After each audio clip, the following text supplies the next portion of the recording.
Bonjour à tous, vous êtes sur Calice Phoenix et aujourd'hui on va apprendre la Morphing Ball.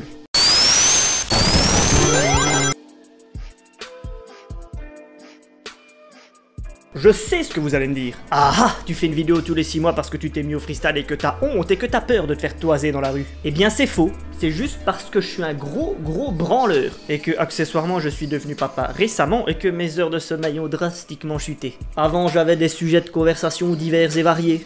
Maintenant je parle de roux et de caca.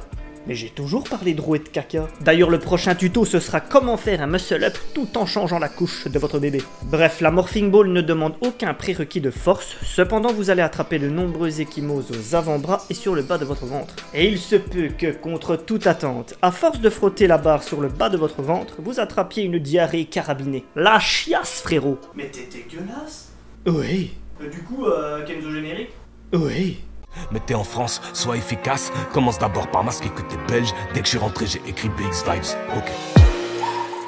La première étape, comme dans tout type de mouvement acrobatique, c'est d'apprendre à ne plus avoir peur de la chute. Il s'agit de se fabriquer une paire de burnes en béton. Et pour les femmes, alors? Je vois pas le rapport. Pour ce faire, vous allez tout simplement vous mettre sur une barre qui se situe minimum à la hauteur de votre abdomen, afin que vos pieds ne touchent plus le sol lorsque vous êtes bras tendus. C'est une phrase à rallonge pour dire une barre comme ça. On place la barre juste au-dessus de son cerveau pour ne pas risquer de l'endommager, et puis on se laisse partir vers l'avant sans lâcher la barre autant de fois qu'il le faudra, comme ceci, afin de retomber sur nos pieds. Une fois qu'on a bien compris qu'il est impossible de tomber, on peut passer à l'étape suivante. L'étape suivante consiste à prendre un maximum de vitesse au début du mouvement. Pour ce faire, lorsqu'on va se sentir partir en avant, on va donner un léger coup de tête vers l'avant et faire un léger mouvement de jambe vers l'arrière. Tout ça sans que la barre ne quitte jamais votre bas du ventre. Vous allez sentir que le choc sous vos pieds est nettement plus fort, c'est parce que vous avez pris de la vitesse. L'étape suivante est celle qui suscite le plus d'a priori, étant donné qu'on va lâcher la barre un court instant. C'est certainement l'étape qui va vous prendre le plus de temps à appréhender. Lorsque vous avez réalisé l'étape précédente, avant de retomber, vous allez vous mettre en boule en attrapant vos genoux et en mettant vos avant-bras sur la barre. Si vous attrapez vos jambes trop tôt, vous allez perdre trop de vitesse et vous retrouver au-dessus de la barre comme ceci, qui est une position assez désagréable. Une petite pensée pour la diarrhée. Si vous attrapez vos jambes trop tard, là, vous allez vous retrouver dans cette position. Mais pas de panique, tant que vous ne lâchez pas vos genoux, vous ne tomberez pas. Pour quitter cette position, attendez de ne plus être en mouvement, puis lâchez vos genoux afin de rapidement attraper la barre. Si t'attrapes tes genoux quand il faut, t'es sur la barre frère. C'est à force de rater cette étape que vous allez vous éclater les avant-bras et que vous allez m'insulter moi et toute ma descendance.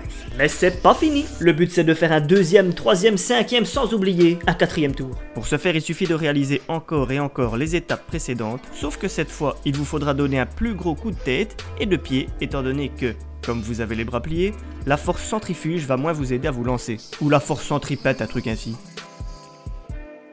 Et si vraiment vous êtes chaud, vous pouvez le faire les cheveux détachés.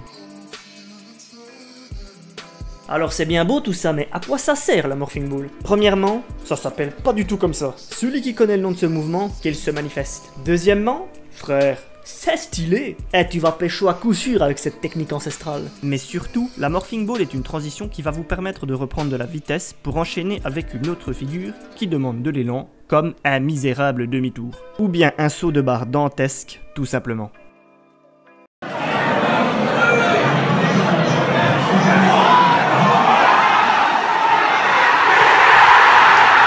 Voilà, vous savez maintenant faire la Morphing Ball qui je trouve est un mouvement assez simple et assez sympa.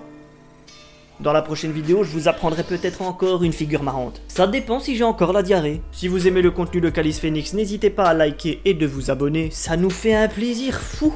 Et si vous pouvez pas me saquer parce que vous trouvez que je fais trop le malin, vous pouvez liker et vous abonner, ça me fait un mal fou. Si on atteint les 2000 abonnés, je fais une vidéo spéciale sur Herbalife. D'ailleurs, j'ai appris l'existence d'une statistique YouTube qui me permet de voir que ces 28 derniers jours, 69,1% des gens qui regardent Calice Phoenix, pour ne pas dire 70%, ne sont pas encore abonnés. Vous savez ce que ça veut dire? Au revoir.